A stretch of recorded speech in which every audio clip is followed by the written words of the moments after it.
Carter, jump pass, throws it away. Tatum picks it off, leaves a 3-on-1. Tatum, hand to Rob Williams, two-hand slam. Whew. That was a wicked play. Welcome into Celtics post-game live, presented by New England Ford Dealers and Ford Trucks. Amina Smith here with you, and the Celtics put a beat down on the Bucks in Game 2, 109-86 in Scal. The Bucks never led in this game. What was the difference between Game 1 and Game 2? Well, the straight beat down. The crowd was amazing.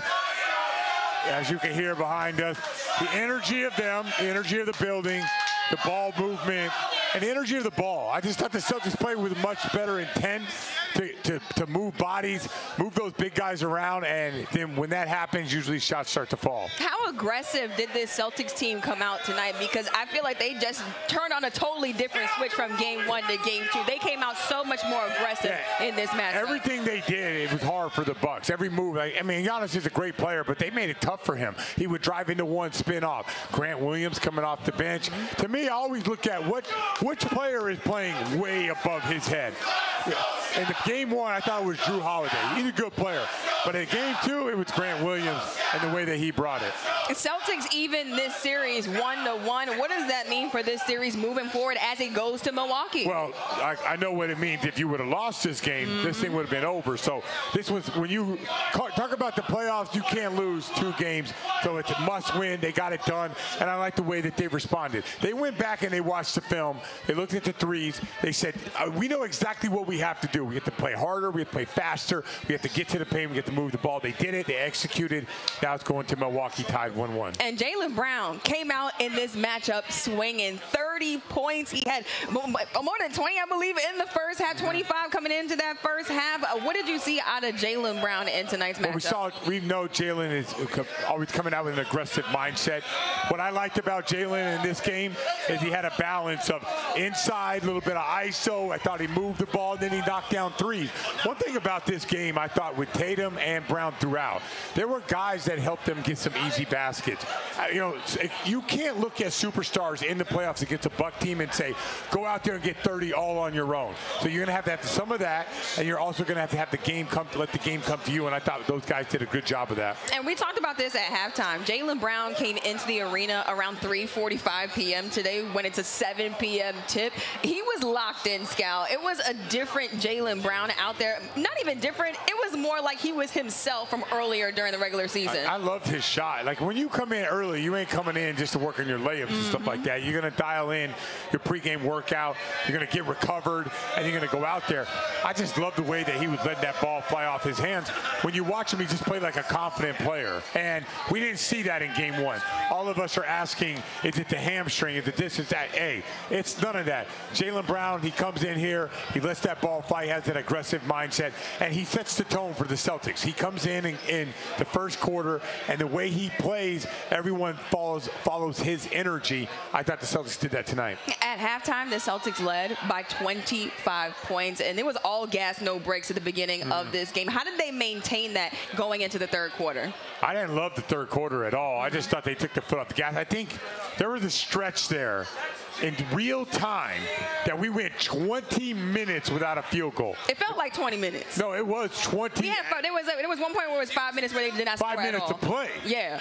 Real time, 20 minutes. 20 minutes. So that was the lull, but I didn't love the third, but I did like the way they responded in the fourth, closing that game out. I think anytime you play against size, you have to play fast and you have to play with force. You can't walk the ball up the court.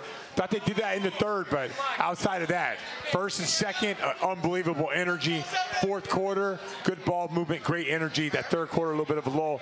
You can't do that on the road and expect to win, so that's something that they got to clean up. And you take a look at this first half. What stood out to you at halftime as of what they were able to do successfully on the court? Yeah, it's the ball movement. I just think that was the difference in this game. Obviously, they brought a high level of defensive energy. They made it tough on Giannis. I think Giannis was 2 for something early.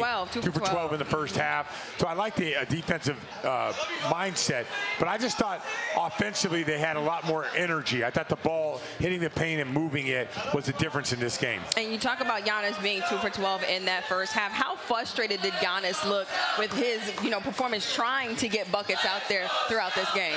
Yeah, I think the Celtics had better help on him. not like overreacting to him, but also like making sure he saw bodies out there. It's you know, whatever Ime and the coaching staff got into, whatever they did on their day off, they checked all the right boxes of what I wanted to see from 1 to 2. But yeah, Giannis was pretty spectacular in the second half. You know, he's a superstar. He's going to do that. Yeah, and Giannis Antetokounmpo, I believe, with just 28 points, 9 rebounds, and 7 assists. So he was still able to get his scowl, but it wasn't as much as we thought it would be in this game. Yeah, as long as you make him come out to a slow start, you got a chance, right? They just like our ball movement, they feed off of Giannis. If Giannis comes out with a great start, if he has 20 in the first half, the Bucks are going to play a lot better. So the intent of stopping him early, you see how he's trying to get downhill. He's seeing 2 guys. One thing about him that's really great is his gather point. When he picks up that ball before he takes those 2 steps, he's 17 feet away from the basket. That's just unheard of in the NBA. So you have to prepare for that. You can't necessarily know what you're in for in you know, going into game 1. I thought the Celtics made the right adjustments going into game 2. Celtics 20 of 43 from beyond the arc tonight. Why was that one of the major keys to tonight's win? Well, you know the Bucks were going to give them wide open shots. So the matter of, are you taking the right ones? What I thought when I saw that is the multiple attacks. I didn't, one drive pass, I'm not a fan of.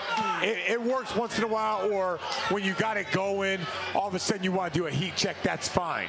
But I thought early on, I thought if the ball hit the paint 2-3 times on a possession, and we broke down a play for you guys to take a look at where the ball does hit the paint 4 or 5 times. When you do that, you're putting a team in rotation. As long as you can get that shut off before the shot clock and not have to rush it, it's a good offensive possession. And that's a playoff record, I believe, for made threes for this Celtics team. I mean, when you take a look at what they're doing from beyond the arc, you know, you said you were okay with them putting up 50 threes. Are you okay with what you saw tonight? Yeah. I mean, I prefer the multiple attacks to the paint. But what happened in the first game is the Bucks just gave us those wide open corner threes, and they gave up wide open shots. I thought today we didn't settle for those and we attacked. But once you know what, let's take a look at this play. Where this is like the reason why you take this play, you look at it, and you break it down. This is the reason why I thought the Celtics shot the ball so well from 3. So it comes down to ball movement. Okay. The ball movement, let's take a look. We're going to count the passes for you, and we're going to go. That's 1. You're inside, you're moving out 2. Now, you see the ball's on fire. That's 3. Inside, hits the paint. That's 4. Extra pass, 5. Drive again. Quick shot, 6. Layup at the basket. That's how you want to beat the Bucks. Put them in rotation. Even if you take a shot and you miss it, think of the energy that they have to expend defensively. They're not going to go down on the other end and feel good offensively after fighting like that defensively against the Celtics. 28 assists for the Celtics team in the Game 2 win. How much of that is just tied to the success of the Celtics in this series? Yeah, so it's not just that, but it's making shots, right?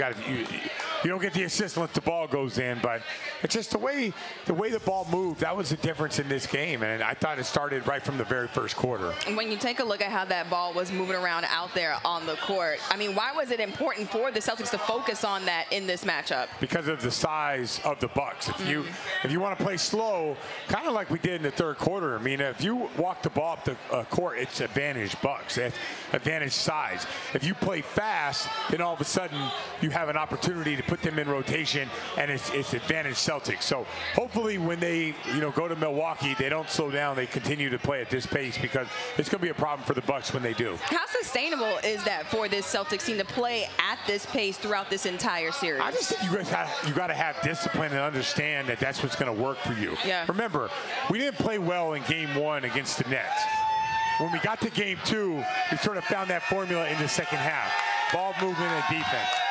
We carried that through to 3 and then 4. So they found the answer. They have all the answers to the test. Now you got to go out there and just write them down and continue to execute.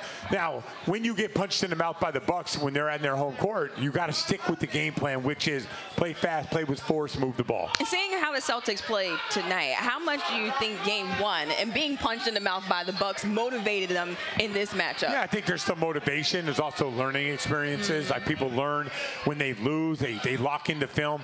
It's weird about the NBA playoffs. Let's say the Celtics somehow would have squeaked away game one. Would they have made those adjustments? I'm not sure. But this right here, this is the formula for the Celtics to get out of this series. They just got to replicate it over and over again. Hopefully they can do that in this series. All right, let's take a break here on Celtics Post-Game Live. You see that final score right there, 109-86 from inside of TD Garden, and Boston Celtics take game 2 over the Milwaukee Bucks. Plenty more coming up on the other side of the break. As you see, fans are super excited. Oh, it's crazy out there. Doing a little bit, look at that, a little beat of bass guard eating. Everybody is so excited over here inside of TD Garden.